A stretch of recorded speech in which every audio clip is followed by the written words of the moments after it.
Welcome, my friends. I'm Dave Champion. This is my co-host, Bill Carns, and together we are totally unprepared. Well, last week we talked a little bit about Iowa. We did. We did. And since then, we've had New Hampshire. We have. I've never been to New Hampshire. No, nor have I. I have been to Connecticut and New York, but yeah. So, I know you have your views on. We talked a little bit at lunch today about what happened. I've got to tell you that the thing that I found most compelling and intriguing about New Hampshire was 60% of the Democrats for Bernie Sanders and 38% for Clinton. I think the Democratic establishment, you and I talk about a lot about the GOP establishment, yes, but in this case, the Democratic equivalent thereof. I think they thought that Hillary was just a shoo-in. It's interesting. If you look at the demographics, the demographic breakdown, Bernie Sanders won virtually every demographic breakdown except people over the age of 55 years old that make $200,000 a year or more. They voted for Hillary. People who have invested themselves in the system. Exactly. Yes. But virtually everywhere else, Bernie won. And New Hampshire is very interesting, actually. New Hampshire is almost a true, pure democracy, if you will. There's only 5 or 6 good-sized cities or towns that are in New Hampshire, and they have a standard makeup that we're used to. You have a mayor, city council, they do things. Every other town, and there are dozens upon dozens that are in New Hampshire, every other town, the townsfolk who show up for the scheduled meeting to deal with town-related issues, they vote. Everybody in the audience has a vote. They sign in. You live there, you have a vote. It is up to the people. It's not up to 5 or 6 people up here. It's everybody who shows up. So in that regard, it's what we call pure democracy. Pure democracy. Okay. And it's also interesting that there's a higher percentage of citizens who are elected to the state legislature than anywhere else in the country. It's actually larger than the federal legislature, than Congress. Huh.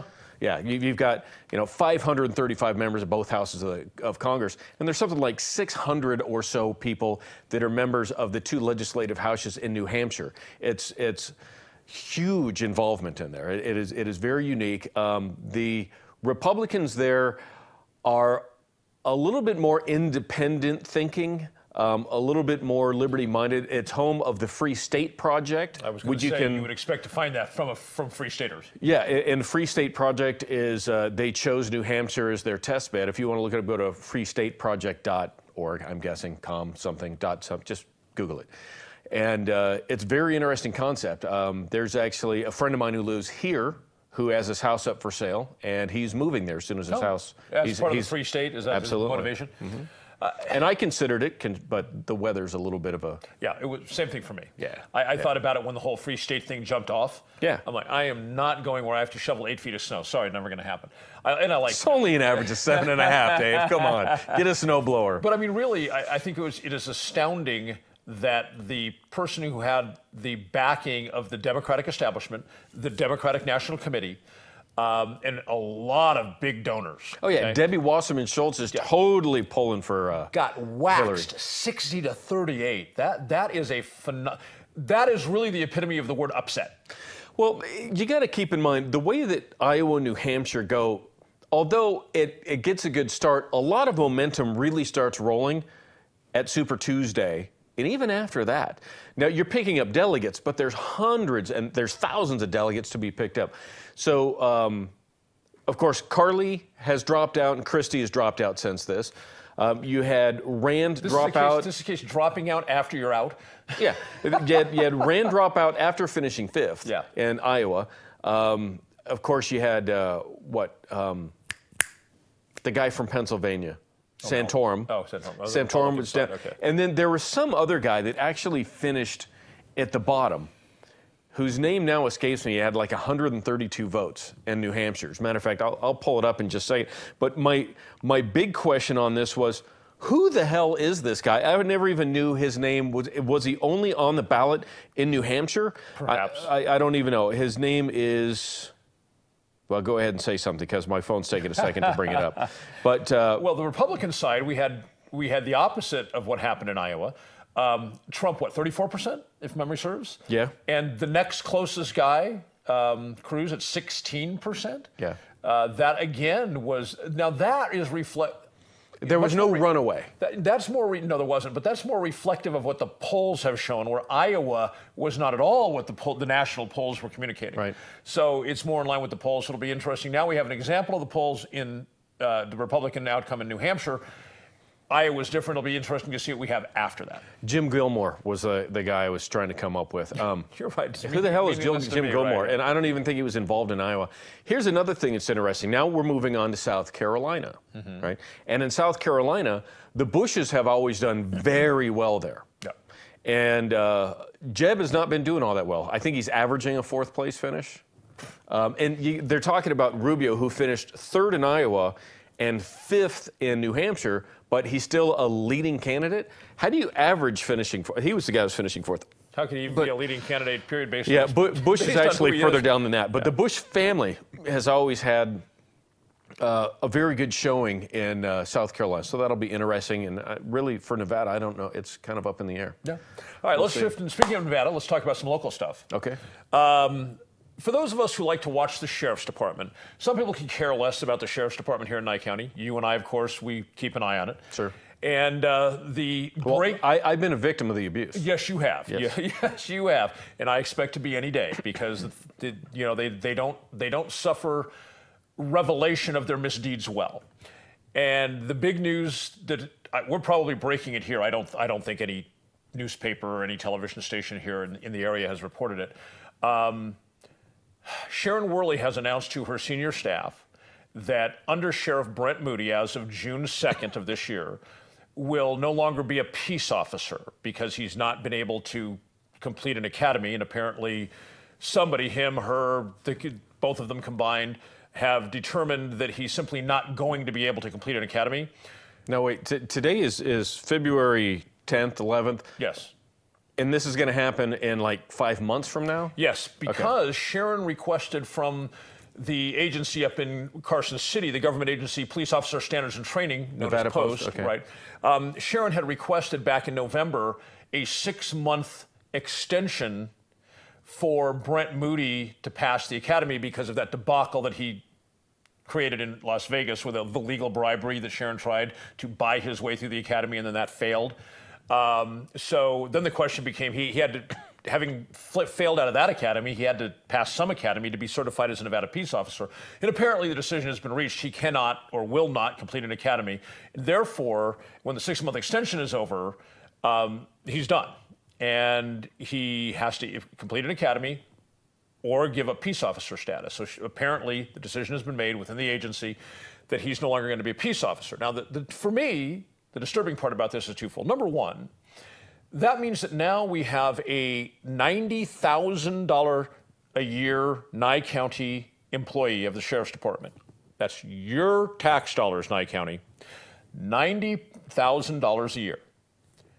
Who will not be a peace officer, who's now simply a high-paid administrator.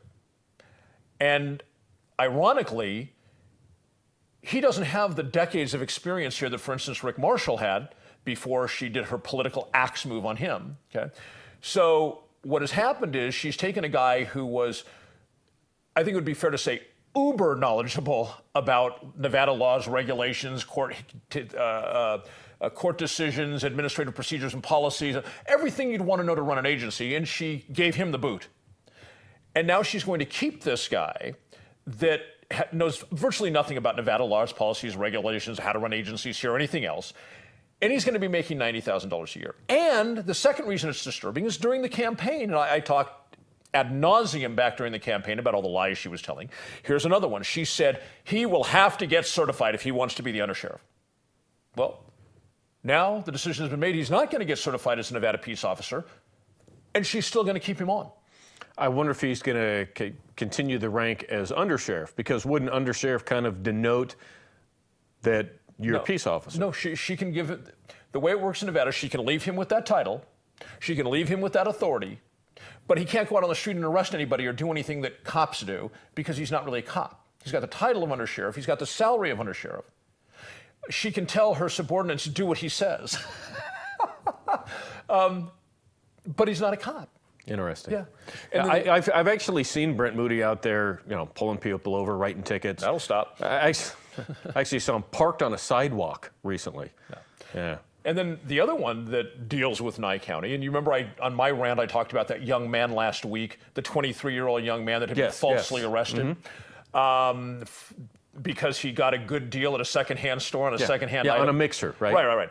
So a blue mixer, not a green keyboard. So now Sharon is telling people, when she was asked what's going on with this, apparently people have seen that part. What's going on with this, Sharon? Why is this young man being railroaded? Falsely arrested and then railroaded by your people. Sharon then responds, he admitted that he knew the item was stolen, and he even said he was planning to buy more stolen items from her. Wow. So, did this come out in the arrest? Because how would she know this? Here's the thing. The deputy lied in the declaration of arrest that I'm holding in my hand.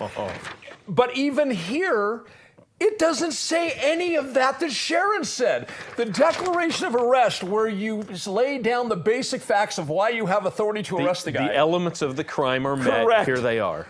And you would think if a young man said, oh, I knew it was stolen, and as a matter of fact, I'm going to go back and buy some more stolen stuff from her, that would appear prominently, super prominently in your report. It's not in here. I got to tell you, and this is not this specifically. It is this. I'm going to speak in general terms. Anyone who is a high-up police official, one of their primary jobs is to make sure that people under their charge are actually doing things correctly. And not abusing the public. Not abusing it, and not causing, not going to cost us money through lawsuits, not making false arrests, not making false claims, not committing what may be in this case, but certainly in the case of my arrest, perjury. Yeah. And then not pressing those charges. Yeah. That's incumbent. I want to challenge Sharon Worley. 5 different people from your agency interviewed this young man. There should be audio, Sharon. I publicly, on behalf of every resident of Nye County, challenge you to publicly release that audio. That'd be interesting. We'll be right back.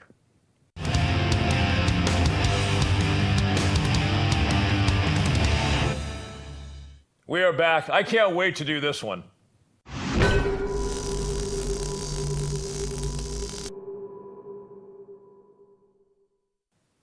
As I did last week, I'm going to tell you a story.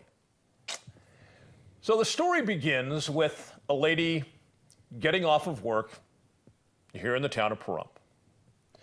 And she's going to go home, so she calls her husband from her work and says, I'm about to leave work. I'll see you in a few minutes. He says, all right, honey, I'll see you then. She hangs up the phone, gets in her car, drives home. It's about a 10-minute drive. She arrives home, gives her husband a kiss on the cheek. He says, how was work? She says it was fine. I'm going to go take a shower. So he goes and gets in the she goes and gets in the shower. After she's gotten in the shower, the gentleman hears a knock at his front door. So he goes to the front door and he opens the front door. It's about 10 o'clock at night. He can't imagine who it would be at his front door. He goes to the front door and there's a deputy standing there. And he says to the deputy, how may I help you, deputy? The deputy says, excuse me, I'd like to know if you are aware of it gives the year and the make and the model and the license plate of a vehicle. Are you familiar with this vehicle, sir? He says, yes, I am. He says, that's one of our vehicles here at the house. And the deputy says to him, do you know where that vehicle is? Well, yes, I do. It's in the garage. And can you tell me who was driving your vehicle, that vehicle tonight? He says, yes, that would be my wife. She just returned from work. And he says, well, is your wife medically impaired or in any other way impaired? And immediately the homeowner is like, okay, I see where this is going. So he says, nope, The wife has no medical issues and she's not otherwise impaired. I greeted her when she came home from work. She's just absolutely wonderful. And he says, well, I'd like to talk to her. The homeowner says, well, that's nice, but she's in the shower. And he says, well, I really need to follow up on this because we had a report that she drove off the road and we're concerned. The homeowner says, well, she didn't drive off the road. That didn't happen. And there's no reason to be concerned because she's absolutely fine. And the deputy persists. He said, well, I'm really going to have to insist that I talk to her. And he said, the homeowner says, well, I told you she's in the shower. And the deputy says, well, would you get her, please? He says, no. And the deputy starts getting a bit of an attitude now with him. And so he says to the deputy, are you telling me that you're going to enter my house? And the deputy says, do I have your consent? He says, absolutely not. Now the deputy's cheesed off because he didn't get consent. And he says, I'm going to need to see her out here right now. Now the homeowner is getting angry. Okay? And he says, that's not going to happen. And the deputy says, I'm telling you, go into the house, get her and bring her out here. He says, sorry, not going to happen. And the deputy says, you're impeding my investigation. Now, let's understand the consequences of that last statement. Impeding an investigation is a criminal offense in the state of Nevada. So let's look at what the situation truly is. This woman is in the house. She was not encountered on the roadway. The officer has not witnessed any of this himself.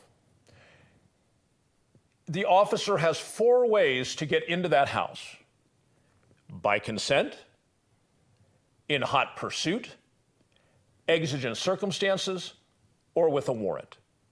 That's it. 4 ways. No other way.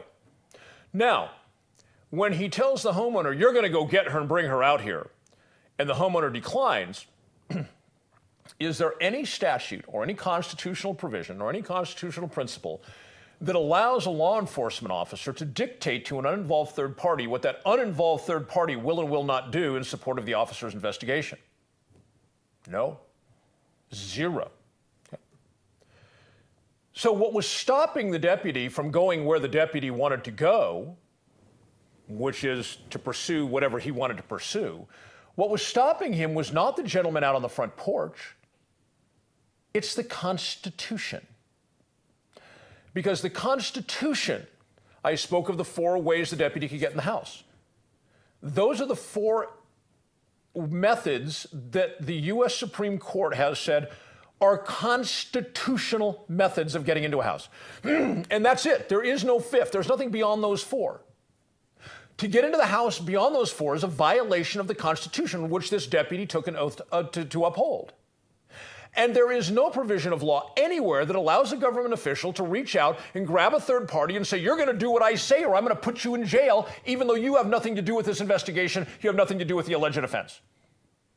Okay. So then the gentleman that's a homeowner who's out on the porch is a little bit cheesed off at this point. He's standing about 4 feet from the deputy. And he says, you know, I've had about enough of this. And the deputy says, get your finger out of my face. This sounds like the kind of public servant we want, right? Now remember, the man standing on the front porch is a law-abiding citizen. Okay? He hasn't done anything wrong, just like you haven't done anything wrong. And look what the Nye County deputy is saying to him, threatening him with arrest for a crime he hasn't committed, and then speaking very aggressive, almost yelling at him, simply because the guy was wagging his finger. Okay? Now, Bill and I are familiar with finger in the face. That's totally different. That was not going on here. So, how do I know that this took place? Well, because I know something that the Nye County deputy who did this didn't know. He was speaking to a retired deputy out of California, somebody who understands the law perfectly. He was actually a sergeant, a supervisor and understands the law intimately, obviously, after whatever, 30 years in law enforcement. And I found out about it because he was angry as hell about the way that he was treated as a law-abiding citizen by one of the deputies in this county. So again, I have to ask, as I did last week, where is the leadership? Where is the leadership? That these deputies, I told you the story last week, 4 deputies were involved in that situation, and a 5th if you count the one at the jail. In this situation, we have another deputy. These guys are off the reservation. To accuse a man of to accuse a man of committing a crime when he has committed no crime, simply because the Constitution is preventing the officer from getting his way, is obscene. And there's more to this, because after the deputy left, his wife said, you know, it was odd when I left work tonight. She works at a restaurant that serves alcohol. She said, I pulled out to the driveway. It's a dark street. I noticed a car sitting there, and I didn't want somebody driving behind me with their brights on, so I waited for that car to go. And it didn't go. And I waited. It didn't go. Finally, I figured, I guess the driver's not going to go. So she turned out onto this street. As soon as she turned out, the car zoomed up behind her, spent a couple seconds behind her, and then backed off. Okay? And then followed her all the way from her work to the housing tract where she lives, which again is about a 10-minute drive. And the ex-deputy, the retired deputy, as soon as he heard his wife's story, as soon as I heard his wife's story, as soon as other cops in this town have heard the wife's story, they all knew immediately, we all knew immediately exactly what it was. That there's a plainclothes unit staking out a restaurant at closing time because it has a bar. And of course, if you're looking to find people who are DUI, driving under the influence of alcohol, a place that serves alcohol, catching them at closing, you're likely to catch the people who have consumed the most alcohol. In this case, the woman was an employee.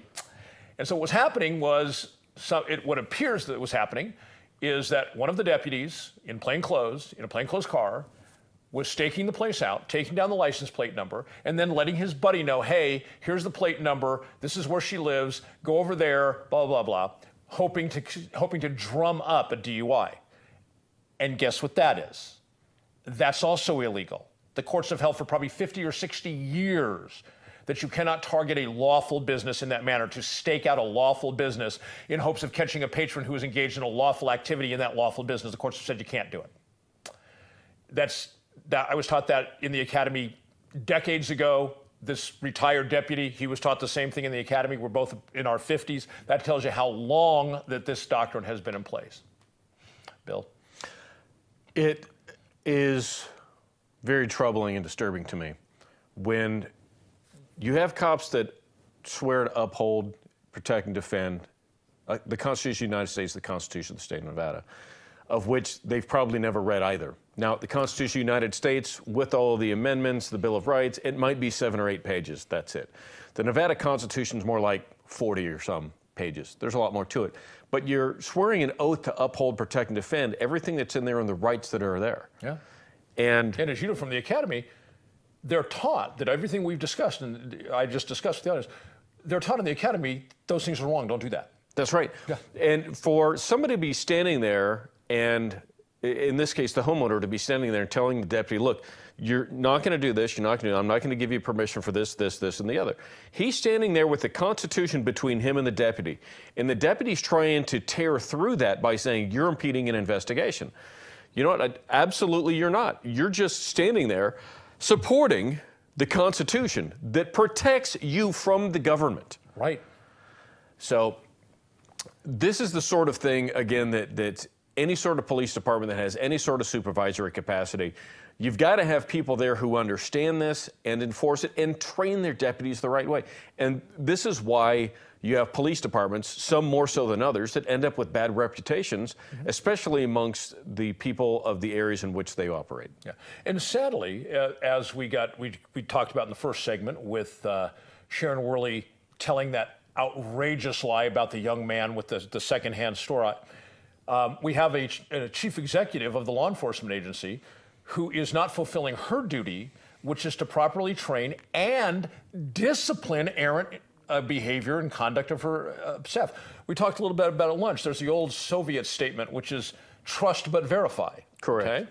Okay? You want to trust your officers.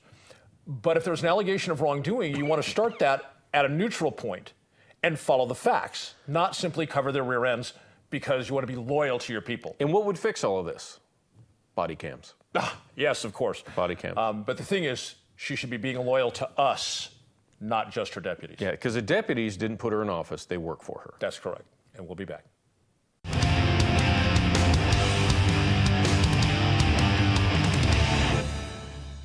Little bit different story today. Let's see where it takes us.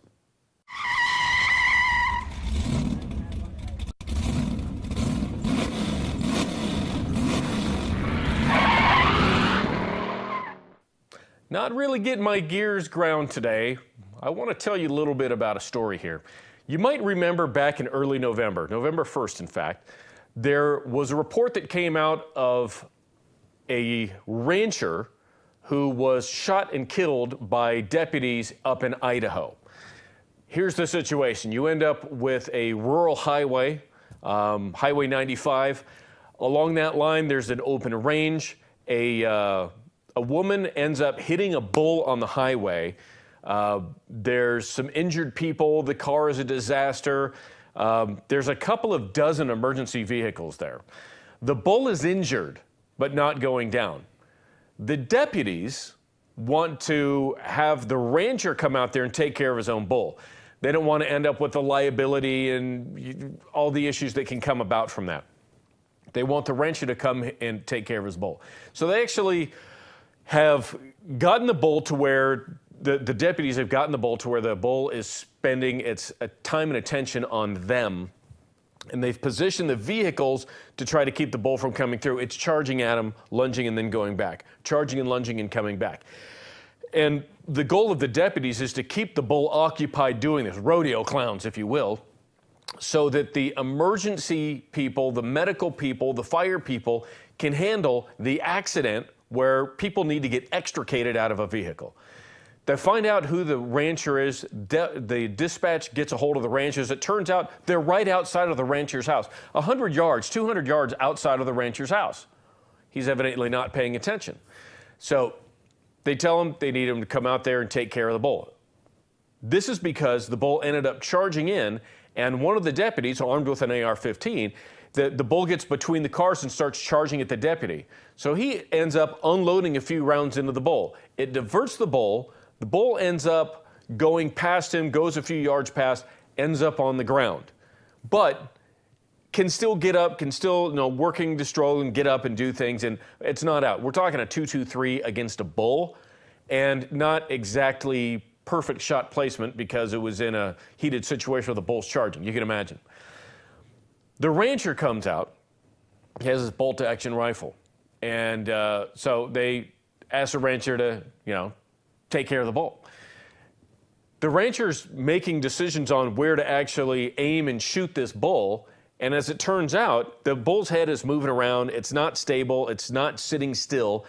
And he takes a low kneeling position where his muzzle is leveled, where the people who are handling the accident just up the highway are in the line of fire, just a couple 100 yards up, 100 yards up. So the deputy tells him, stop, don't shoot. Look at this. If the bull moves or the bullet over-penetrates, you got people down there. You got to move around. As it turns out, this rancher is legendarily a bit belligerent and doesn't say anything, starts moving around, and is actually walking towards the deputy with his muzzle lowered at the deputy's torso level, just off to his side, to where he's then telling the deputy is telling the rancher, look, drop your muzzle, drop your muzzle. Now, he has a tack-slung AR-15. He's telling the rancher, drop your muzzle. Another deputy who's there sees what's going on, and he comes over and shouts some command much louder and is moving in towards the rancher. And from there, he gets the rancher's attention. The rancher ends up walking over towards the second deputy. The Second deputy shouting commands at him. The rancher's not responding. Finally, he takes the rifle in his hands and extends his arms with the rifle out towards the other deputy at chest level, not more than a few feet, literally, between 2 and 4 feet away, and discharges the bolt-action rifle. At which time the first deputy, who had the AR-15, now sees, here's his partner, here's the other guy with the weapon that's thrust towards his chest, and a shot goes off. Now, the other deputy is now sure that at 2 or 3 feet, that his partner has shot. He shot. So he brings up the AR-15, starts shouting commands. The gun starts coming towards him, and he starts shooting. Then he realizes that his partner is not done because his handgun comes out, starts pop, pop, pop. The rancher's not being affected by many of these rounds, is juggling with the rifle to deploy it back in. He ends up soaking up enough lead that he goes down. Now, that's how this story goes. How did I find out about some of these details? Turns out I know one of the 2 deputies involved, and I chatted with him. And turns out that this particular deputy and I have known each other for, more than 10 years. And good guy. I was a little confused about the situation, so I asked him, what went on? And of course, I'm filling in a couple of blanks here. He's not able to tell me everything, so I'm filling in a couple of these blanks, but they're very obvious blanks. What we end up with now is a little bit different story. Now, other things come out that they arrested his wife, they arrested his brother-in-law, the wife's brother, and all these other things. Well, turns out that they were getting involved. As a matter of fact, the brother-in-law was told 2 or 3 times to leave the scene, and they finally arrested him when he went over and started picking up the shell casings from the rifle that the deputy fired, now tampering with the crime scene, tampering with evidence. So they finally put him in cuffs. They went to put him in the back of a truck that was a sheriff's truck that has a cage in it. Matter of fact, one of the 2 deputies that was involved in the shooting. And he announces that he's claustrophobic. So what do? They put his backside in there, turn him sideways, leave the door open. He's handcuffed, sitting sideways with his feet out of the truck, and they tell him, just stay there and don't move. They went to arrest the wife for whatever reason it was. I forget the story now. And she exclaimed that she had a shoulder injury. So they left her on her ATV uncuffed and just told her, just sit there and stay there. There's also been allegations that they didn't call for medical. Well, medical was no less than a minute away. They were 100 or so yards up the way. Now, they'd heard shooting for the bull. Now they hear more shooting until they called out on the radio to say, shots fired, we need medical. That's when medical rolled up. Within 30 to 60 seconds, they were there to address this rancher who was now shot laying on the ground. Now, the deputy that was shot at with the bolt-action rifle wasn't hit. It was one of these, as I understand, a fluid motion thrusting of the gun forward, bang. Whether it was intended or not, who knows? But the thing is, he fired around towards the deputy. And as it also turns out, with the toxicology, this rancher, Dave, had been drinking that night. So a guy that was known to the area to be belligerent and drinking. Yeah. So now we have a little bit more information from the other side on what happened here. And it's always good to get that information. It's always good because we initially discussed this in November when it came out. We're like, how in the hell did this go wrong? They call a rancher to put down the bull, and now the ranchers did. How in the hell did this go wrong? Right. Now we have a better idea. Leaving aside for the moment the character of the rancher as being known as a belligerent, and leaving aside that he'd been consuming alcohol. Which is why I left that towards the end. Right. To me, as a firearms and tactics professional, the very first thing as I'm listening to you tell that whole story on the air, the very first thought that's in my mind is where is his muzzle discipline? Because if you're around other human beings or animals, anything you don't want to destroy, your muzzle is either depressed, preferably depressed, or if you're old school, it's up in the air, but your muzzle is not floating around towards other human beings, ever. So when we talk about having fired that round at near or at that deputy, the thrusting motion fired, followed by the shot going off, my thing is I can't really get invested in the question of what he was really doing, because if you take a rifle You take any handgun, or any firearm, but most specifically a long gun, and you point it in my direction, and it's not just, it's clearly more than just sweeping across, because we've all had idiots do that, right? Sure. Yeah.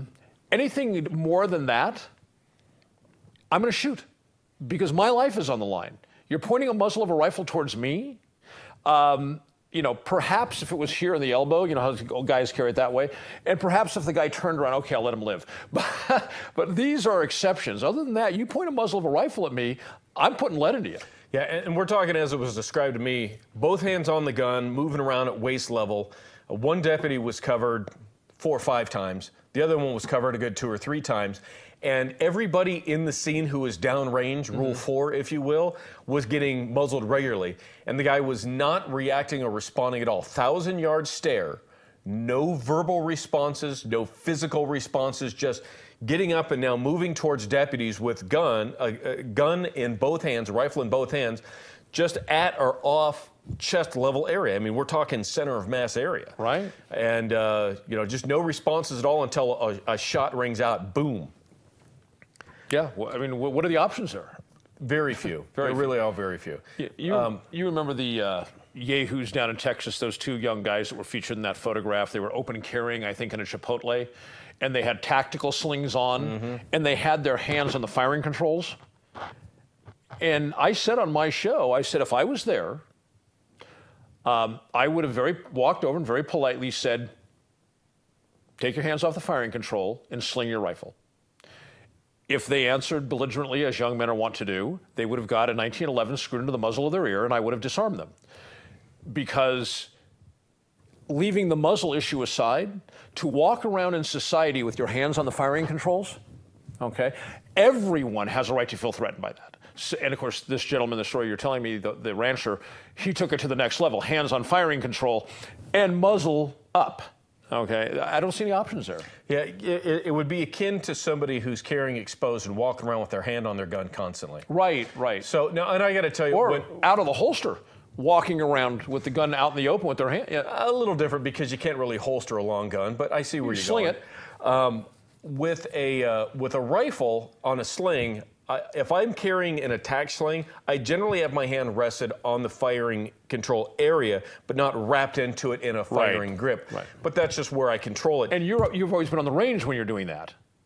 You're not walking around perump. No. But out in the field sometimes, I actually have to try to remind myself to use my support hand and hold it in a good spot there. That's what I do. But this comes from other training that I have had to have it up here. But I try to keep it in the area but not on it, so it doesn't look like all I have to do is raise the muzzle and fire. And if I'm talking to people and I've got a tactical sling on, oftentimes I'll just fold my hands on top of the stock. Sure. Because I don't want to put my hands on the firing control when I'm engaged in dialogue with other people. Exactly. Yeah. And, you know, the scenario changes. If you're out there training with a group of guys, they're not going to be threatened with it, you know, regular training buddies and such as that. But just the public? Oh, my gosh. Yeah, the public, that's a whole different scenario. You have to be aware of what you're going. Anyhow, so now we know a little bit more about this rancher's shooting in Idaho, and the investigation is still playing out. We'll see what happens.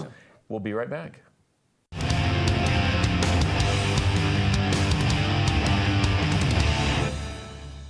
My segment, right? Your segment. Welcome to segment 4. You're on. You do the opening, I do segment 4. Welcome back. This is where we go into your emails, oftentimes, not always, but generally, we'll go into your emails. You can send those to us at daveandbillshow@gmail.com, right down here at the bottom of the screen.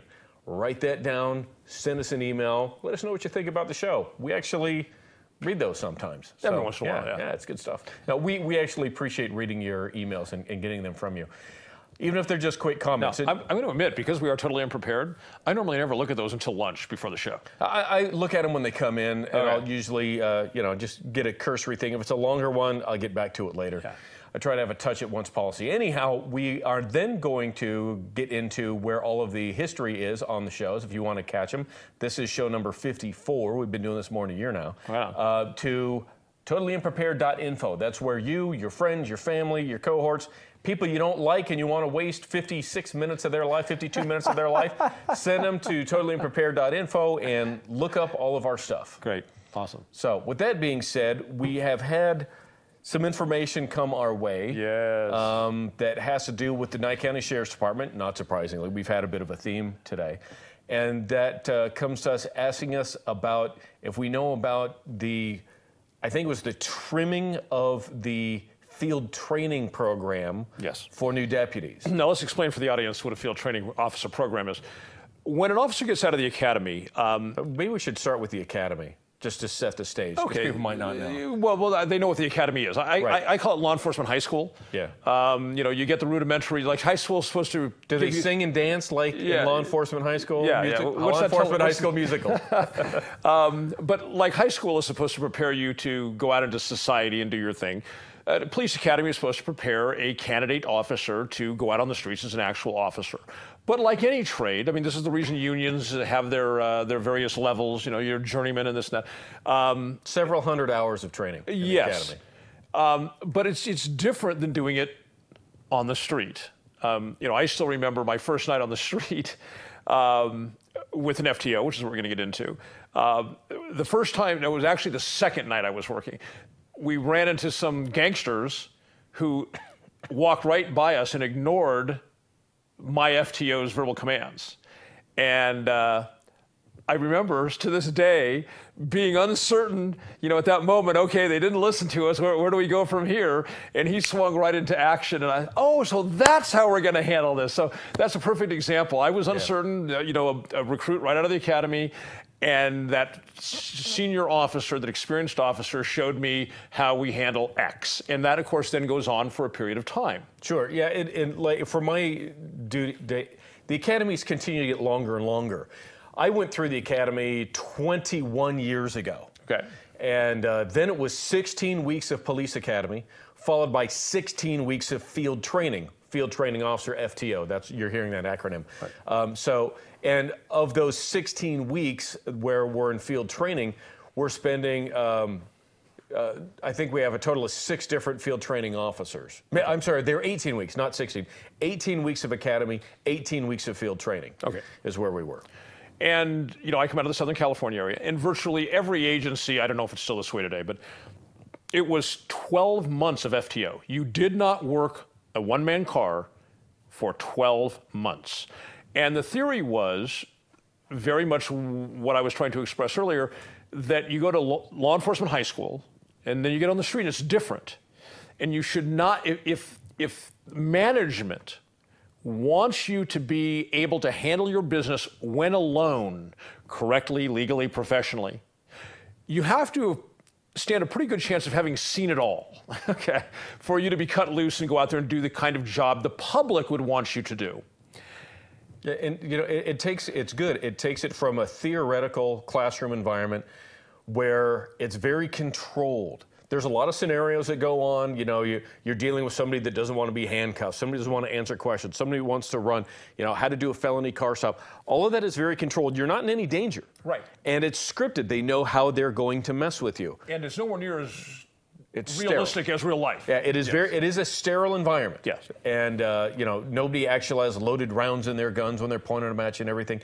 So, yeah, the street is where all of those safety mechanisms are released. You're now riding around on a motorcycle with no convertible and no safety foam when before you were in a caged stock car. Now you're out there on your own. Yeah. You're on a skateboard on the highway. So the Nye County Academy, I don't think it's relevant, is 26 weeks? That's what I hear. But it could be 20 weeks, it could be 28 weeks. That doesn't matter because it's still law enforcement high school. Then they get out on the street. And Sharon Worley just reduced the field training program from 22 weeks, which I think this town is not like the big city. You're not going to get anywhere near the volume of calls. So 22 weeks in a small town, to me, isn't even long enough for a deputy to encounter and experience and learn from the many, many permutations you'll be presented with in real life. Mm-hmm. But from 22 weeks, which I still consider inadequate, Worley just cut it down to 12.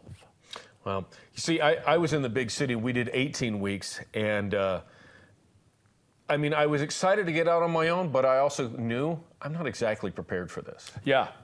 But I enjoyed it. It was still most of the calls where 2 officers would show up, but I rode single car. One day a week we had double squad night because we worked 4 10-hour shifts. So there's not 8 days a week, there's 7. So the squad that works the same area, same hours, different days. Double up. Yeah, we would generally double up on Fridays. So our squad would get together, their squad would get together, we'd all patrol the same area. But we had one odd person on our squad. So there's one person that rode alone. Sure. And the person I was riding with, I'd actually gone to the academy with this lady, and we could not get along. We just could. There was just the way that we wanted to work the streets, the things we wanted to get done, how we operated, our interpretations of things were just polar opposites.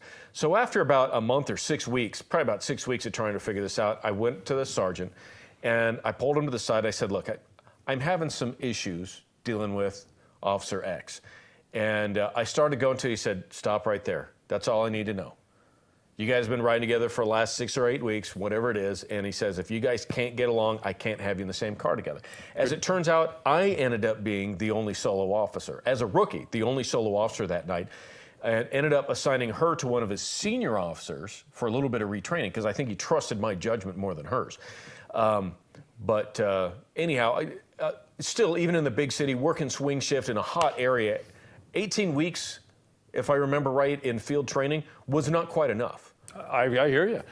And the thing that concerns me personally as a resident of Nye County and on behalf of all of the residents of Nye County is you've got a guy, we'll just call it 21, 22 years old, okay, that has been given a badge and a gun, taser, pepper spray, power, okay? The authority to investigate and arrest. The authority to arrest people, to take their liberty, and to perhaps take their lives or take the life of a loved one. And their real-world training is 90 days. I think that the citizens of Nye County should be justly terrified of a young man coming out of law enforcement high school working with somebody else for 90 days. I mean, you have to go to school how long to become a beautician? I think it's like 8 or 9 months, right? But real-world experience of 90 days, and then you're going to be encountering this guy on the street. I wonder if there is a financial reason behind it. I'm told by some of the people higher up in the county area that deal with funds that the sheriff's department is actually doing pretty well on the accounting. So I don't know that it could be a funding issue. I wonder what the motivation is. I wonder. I don't know. It's funny because I thought the same thing. I thought the longer you keep somebody in an FTO status, in an FTO program, the longer you have to have 2 guys working in the same car. You can't split them up and cover more territory. So like you, I had wondered if it was financial, but it doesn't even pay financially because 90 days of real-world experience, as you well know, we just talked about, is nothing. Okay? Then that deputy goes out and does something he shouldn't do. How much is the county going to have to pay?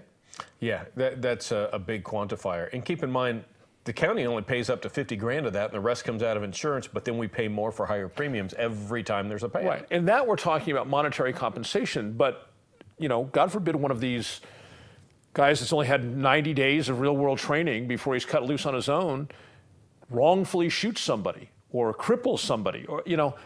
Or causes excessive property damage. You cannot undo these things. Yeah, it's rough.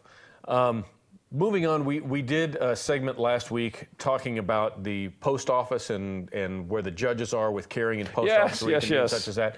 So the guy Kenny that actually sent us that email, he's a viewer up in Juneau, Alaska. Juneau? Yeah. Meng? Yeah. Juneau, Meng? So he sent us a follow-up saying thanks for that. He watched it, liked the segment quite a bit. Thank us for addressing that. And then told us, you know, early on in the show, you guys talked about wanting to do some filming of some scenarios, like basic scenarios, how to handle it if you're pulled over by the police or how the police are treating you and what to do. And are you guys going to do that? So I wanted to address that. And really, here's where it ends up, is we work at a TV station. Now, we don't get paid for the show, but at the same token, we don't have to go out and find advertisers for the show either. That's the trade-off. So when it comes to asking the production crew to take time out of their regular schedule to meet us outside of our normal show schedule to do these sorts of things, it can sometimes be a taller order than others. And we tried at least 5 or 6 different times where we're told, okay, yeah, that'll work.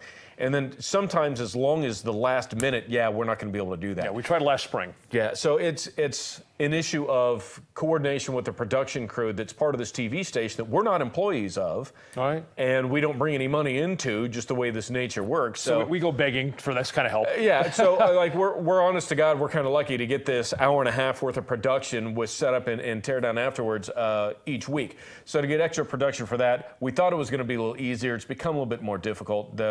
Everybody in this day and age is stretched thin a little bit. So we'd like to get to that, but we, honest to God, got a bit discouraged with setting things up, bringing other people in to help us out, to be part of this, and changing people's schedule. When you have a half a dozen people, all of whom have different schedules to try to arrange, and then to get everybody together, and then the last minute be told, no, not today.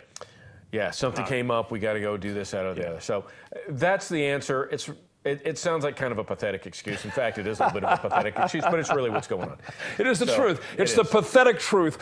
So you can always send your emails to us. We'll forward them on if you want to see do some other things. Other than that, Dave, we'll see you next week. Take care. Bye-bye.